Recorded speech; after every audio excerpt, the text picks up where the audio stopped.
Block प्रमुख धन सिंह धामी ने कांग्रेस पर आरोप लगाया कि उनके किए हुए कार्यों का श्रेय कांग्रेस लेने की होड़ में लग रही है। जहां कांग्रेस के विधायक मुख्यमंत्री को धन्यवाद देते नहीं थक रहे हैं, वहीं इन सारे कार्यों के लिए मैं 2021 से लगा था। मुख्यमंत्री की कई घोषणाएं मैंने इसमें पूर्ण करने के लिए मुख्यमंत्री को बार बार निवेदन किया, जिसका परिणाम है कि 16 सड़कें स्वीकृत होकर आज धारचूला। जब माननीय मुख्यमंत्री जी धारचूला आए थे तो 23/10/2021 को हमने ज्ञापन दिया था। टीआरसी में बैठक हुई थी और टीआरसी में माननीय मुख्यमंत्री जी के द्वारा संभवतः आप भी उसमें होंगे, तो माननीय मुख्यमंत्री जी ने इसकी घोषणा की थी और जो हमने सभी मेरे लेटर पैड में भारतीय जनता पार्टी के सभी कार्यकर्ताओं के द्वारा दिया गया था। इसके बाद चूँकि 2021 में दिया था तो वित्तीय वर्ष समाप्त हो गया था। अधिभार यहाँ विधानसभा धारचूला में पीडब्ल्यूडी का बजट बढ़ने से शासनादेश जारी नहीं हुआ था, पैसा जारी नहीं हुआ था, तो पुनः मैं सीएम साहब को 1/8/2022, 18/10/2022 और इसके साथ 3-4 बार मैं सीएम साहब से मिला, तो सीएम साहब ने इस पे शासनादेश प्रथम चरण की स्वीकृति के लिए शासनादेश जारी कर दिया।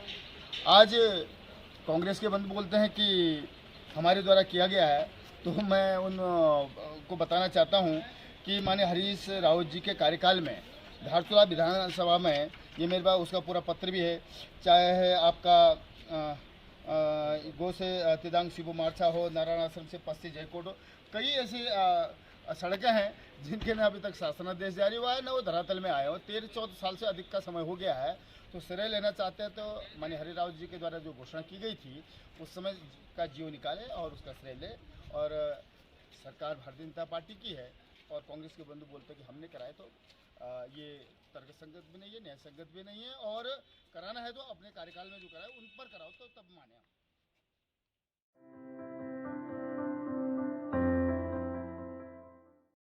विधायक प्रतिनिधि निरुप सिंह गर्ब्याल व कांग्रेस के ब्लॉक अध्यक्ष भूपेंद्र सिंह थापा ने हैंडपंप कार्यस्थल रंग म्यूजियम के समीप की गहराई को 260 मीटर करने की मांग संयुक्त मजिस्ट्रेट दिवेश सासनी से की है।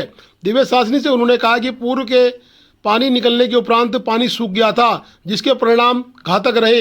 इसलिए अभी इस वक्त अगर हम थोड़ी गहराई में जाएं कि जो पानी निकल रहा है उस पानी से भी थोड़ा हम 10-5-20 मीटर नीचे जाएं तो शायद हो सकता है कि आने वाले समय में हमें काफ़ी लंबे समय तक पानी की आपूर्ति मिलेगी और साफ और स्वच्छ जल मिलेगा, जिससे कि स्थानीय स्तर पर लोगों को पीने का पानी मुहैया कराया जाएगा। पूर्व में 150 मीटर खोदने के बाद पानी जरूर निकला था, परंतु उक्त पानी कुछ दिनों बाद सूख गया था, जिससे कि आपूर्ति को सुचारू रूप से करने के लिए सरकार के द्वारा बोरिंग की जा रही है। पहले भी इसी क्षेत्र में बोरिंग की थी, लेकिन वो बोरिंग केवल 140-50 फीट में उन्होंने बोरिंग कर दी, जिससे गंदा पानी आने लगा। लोग जो है उस पानी का इस्तेमाल नहीं करते थे।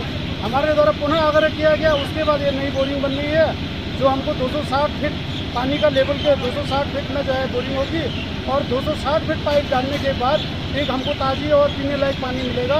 इसलिए हम लोगों ने एसएम साहब से भी गुजारिश की थी कि इसको ढंग से मॉनिटरिंग हो और अच्छा काम हो। इसलिए लगातार हम लोग इस कार्य को देख भी रहे हैं और हमारे सम्मानीय व्यापार संघ अध्यक्ष जी भी लगातार इस कार्य को लगातार देख रहे हैं। इसी तरीके से धारचूला में भी अन्य जो है स्टेशन गांधी चौक में भी एक प्रोसीजर में है और जहाँ जहाँ से ये लगने हैं लगे और पैसे का मिसयूज न हो। बोरिंग जो है उसका लेवल जो है डाउन तक जाए, जिससे लोग आसानी से पानी पी सके और नगर की पेयजल आपूर्ति कुछ हद तक जो है सुचारू रह सके।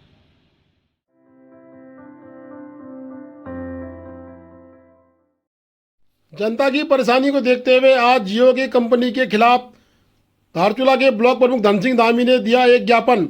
संयुक्त मजिस्ट्रेट दिवेश सासनी को ज्ञापन दिया और कहा कि जियो के नेटवर्क कहीं काम नहीं कर रहे हैं और जियो के अधिकारी मनमानी कर रहे हैं, तत्काल इन पर कार्रवाई की जाए और इनको एक ऑफिस धारचूला में स्थापित करने की बात भी उन्होंने कही है। विगत 1-1.5 माह से सोबला में जो जियो का टावर लगा है वहाँ पर संचार व्यवस्था नहीं हो पा रही है। मैंने जियो वालों से संपर्क किया और जिलाधिकारी महोदय से भी संपर्क किया। अभी मैंने एसडीएम को ज्ञापन भी दिया। तो एक उनका स्थायी यहाँ पर कोई कार्यालय नहीं है और संपर्क करने पर भी जियो के कर्मचारी मिलते नहीं हैं और ढंग से रिस्पॉन्स देते नहीं हैं। अगर यही रवैया जियो का रहा तो जनता आंदोलन को बाध्य होगी।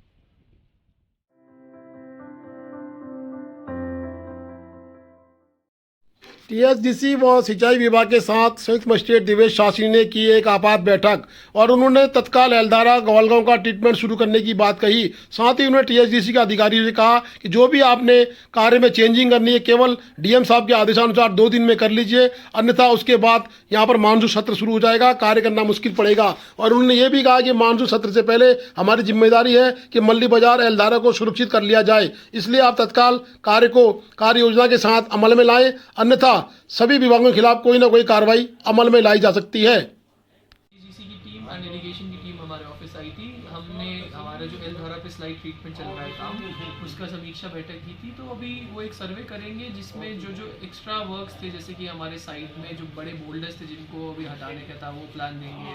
एंड कुछ और वेरिएशन जो अभी साइट में जो कंडीशंस देख रहे हैं उनको अकोमोडेट करते हुए कैसे हम अगला हमारा स्टेप रहेगा उसके ऊपर वो अपना प्लान दे देंगे 2 या 3 दिनों के अंदर, और काम हमारा जल्द से जल्द शुरू हो जाएगा जैसे उनके प्लान हमारे नेक्स्ट वीक तक आ जाएंगे।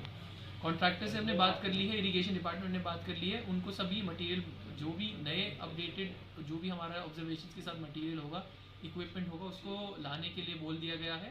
एंड होपफुली काम फिर से तेज़ी से करके इस आपदा तक हम लोग इस टाउन को सुरक्षित कर पाएंगे इस लाइट से।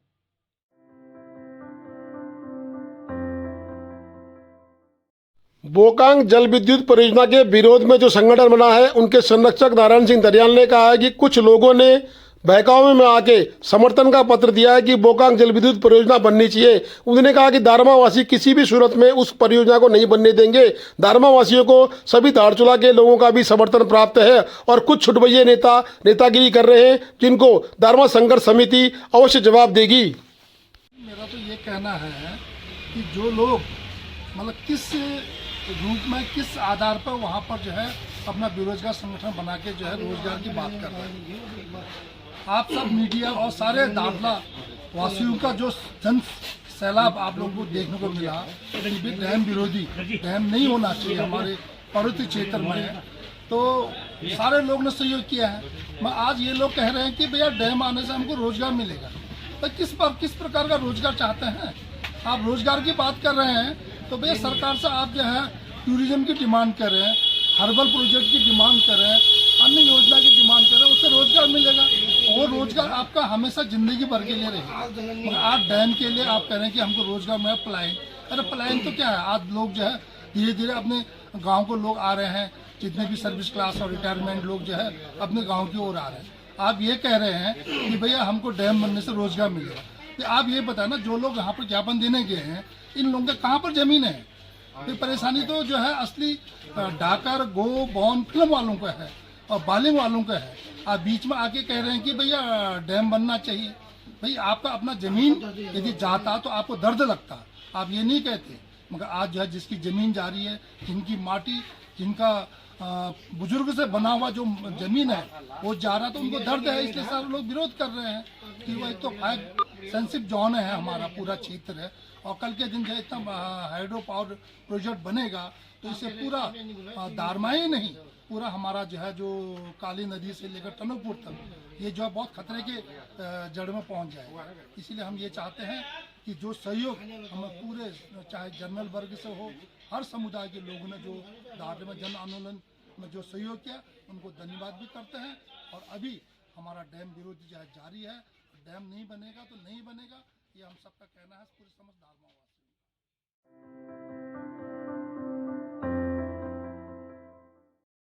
रंगराजू टूर ऑपरेटर संघ के अध्यक्ष अश्विनी नपलचाल ने संयुक्त मजिस्ट्रेट दिवेश शास्त्री से वार्ता कर ये कहा है कि सिमिलर डे में या अलग अलग डे में कोई व्यवस्था की जाए जिससे कि यात्री 3 दिन लगातार ओम पर्वत से आदि कैलाश इत्यादि के दर्शन कर सकें। अगर सिमिलर डे आपने रखा तो उससे यात्रियों को परेशानी होगी, इसलिए उन्होंने मांग की है कि अलग अलग दिन सुनिश्चित कर दी जाए जिससे कि 3 दिन यात्रा सुचारू रूप से चल सके।